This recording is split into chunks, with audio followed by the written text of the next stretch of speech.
Learn how your leadership style may be negatively impacting your team's performance in today's episode. Welcome to the Modern Humanitarian and Development Leader podcast, the podcast helping humanitarian and development supervisors make a greater impact by taking control of your time, leading more inclusively, and empowering your team, all the while avoiding stress, burnout, and overwhelm. I'm your host, leadership coach, and former aid worker, Tori Peace. Are you ready? Let's get started. Hello, my aspiring modern leader. I hope you're having a wonderful week. And I have a really exciting episode today. It's on one of my favorite topics, which is the impact of our leadership style, how much impact that can have on our team. It can be the difference between motivating and totally demotivating our team. So, as a reminder, this podcast helps you as an NGO leader get out of emergency response mode and start leading with calm, clarity, and confidence as a modern leader. Let's get started, shall we? In today's episode, you're going to discover the impact different leadership styles can have on your team, the two primary ways of leading and the advantages and disadvantages of both, and how to lead to gain calm, clarity, and confidence as a modern leader. So, I have this new show that I am watching right now, which if you don't know, I love cooking shows, but not the types of cooking shows which show you how to do different recipes. I like the cooking show competitions. So, for example, MasterChef, Top Chef, and recently I ran out of episodes, so I had to look for a new show. And I found a show which I feel like demonstrates what I'm going to talk about today. And the show is called Yes, Chef. And it has two master chefs on it, one of them being Martha Stewart, who you are probably familiar with. She is a global icon when it comes to housekeeping and cooking and so on. In Yes Chef, they have a group of chefs which they've invited on the show who are there as very strong cooks, but are also there because they have some kind of, basically, as they put it on the show, they are in their own way of becoming a better chef. And so they have the technical skills, they have the culinary abilities, they're fine there. But the problem is that they are not good leaders. They are not good at working with other people. They have tempers, they are perfectionists in high stress situations, they don't do very well, they yell at people. They micromanage, these types of tendencies. And so the idea is the way this show is designed is to actually help them become more aware of these things and to change them. And if they change them, they are more rewarded and they're able to advance to higher levels in the show. So I just find it really fascinating in terms of a study of leadership. So I want to give you an example from the show, which I thought really illustrated what I'm going to share with you today. So basically, the first show, they divided the group into three. So 3 groups of chefs. The chefs had already submitted menus that they were going to make for Martha Stewart and this other chef. And Martha Stewart and the other chef had already selected the top 3 menus, and that's how they decided who was going to lead each group. So then they give them the option, do you want to choose and have your group, your team, do your menu, the one that you submitted and that we said is very good, or do you want your team to do the dishes that they come up with themselves? And so each leader of each group had this option. Do you want to go with your menu that you've already submitted and that they've approved and they said is great, but also might not be so familiar to your other team members because they're going to be the ones that have to cook it? Or do you want to allow your team to come up with their own dishes? Really interesting, right? So each chef, each leader of each team chose to do something differently. So one chef decided that he was going to do his menu. So that meant that his team also had to do his menu. And they weren't necessarily familiar with all the different techniques and what he had in mind. Because of that, he didn't have the time because they had a limited time to create this menu that he presented to them. And he actually ended up using most of that time to tell them what to do, to micromanage them, and to really make sure that they were doing these dishes the way that he thought they should be done. Like it was his menu. He wanted it done a certain way. So he was telling everyone what to do. But then that meant he didn't have enough time for his own dish.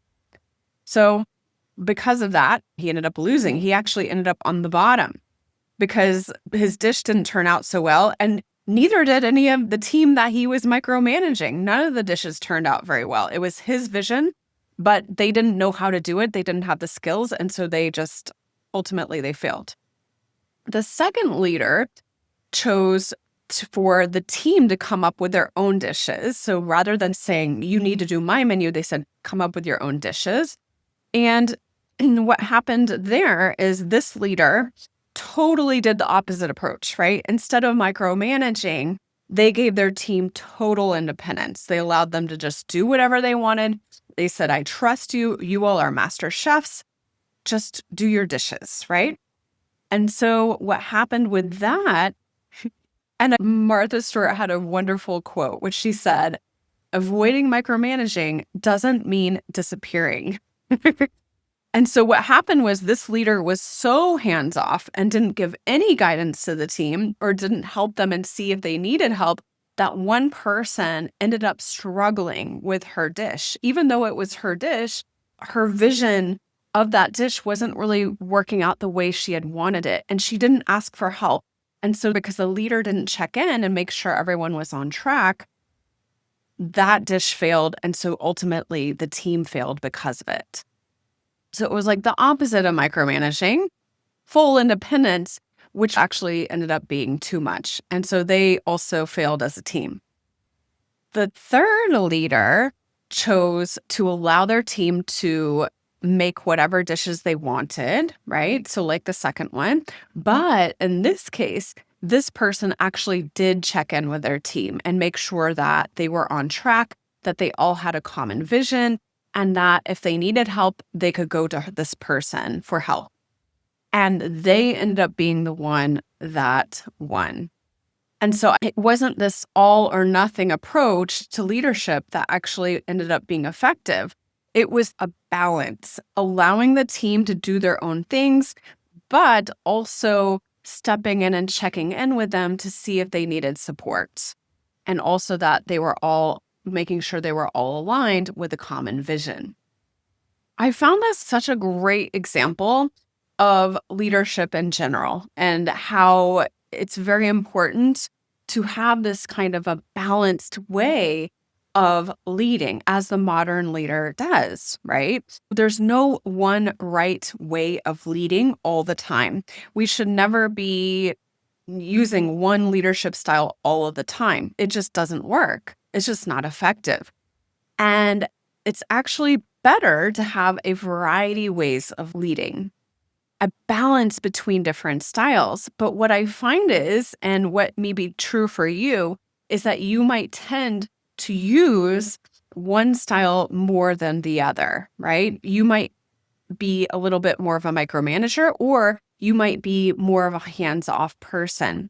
And this is what I help you to do in my course, my leadership course, Becoming the Modern Humanitarian and Development Leader, is to identify, first of all, what style are you? But then how can I help you to have more of a balance between these two different leadership styles, which I have identified as the primary ways of leading a team? So the two different leadership styles are, one is more directive or managerial, not to the point necessarily of micromanaging, but being able to advise or tell your team what to do. So that's one style. And this way of leading is useful in situations where there's a short deadline. It is more of, let's say, an emergency response way of leading, which there is a time and place for. Or let's say there's a high risk scenario where if you fail, it's going to be high risk. In that scenario or situation, you want to lead from this more managerial or directive style. Or when you have to show someone how to do something. I actually put teaching under this style as well.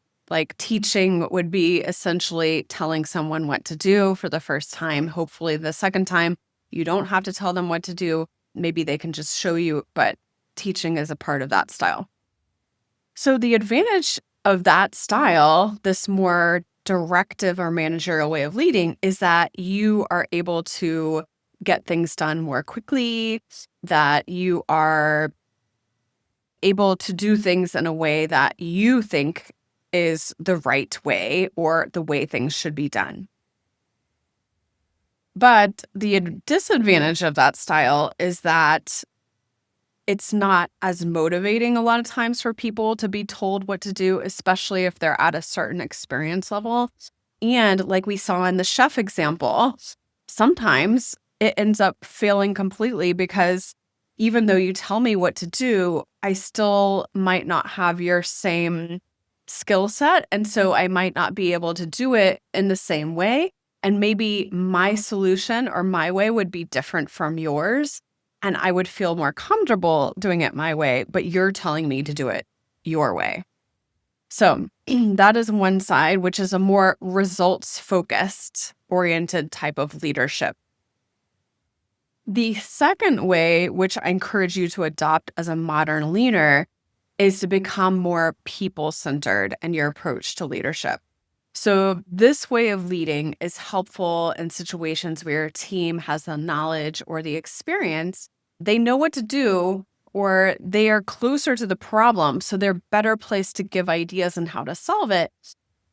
But they might need your guidance or your validation in order to take action. So, the advantage in this style, this more people centered approach or coach approach leadership style, as I call it in the course, is that you are naturally building a stronger, more proactive team. And that means that it also frees up your time and your focus for bigger picture things, right? Like the leader in the chef example, we don't want to go to the extreme where we just completely don't engage with our team.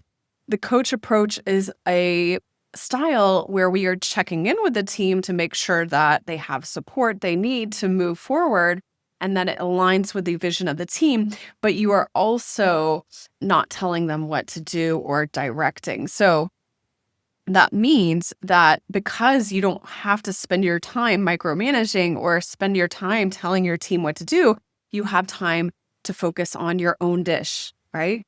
On your bigger picture activities that ideally you would be focusing on as a modern leader or as an NGO leader.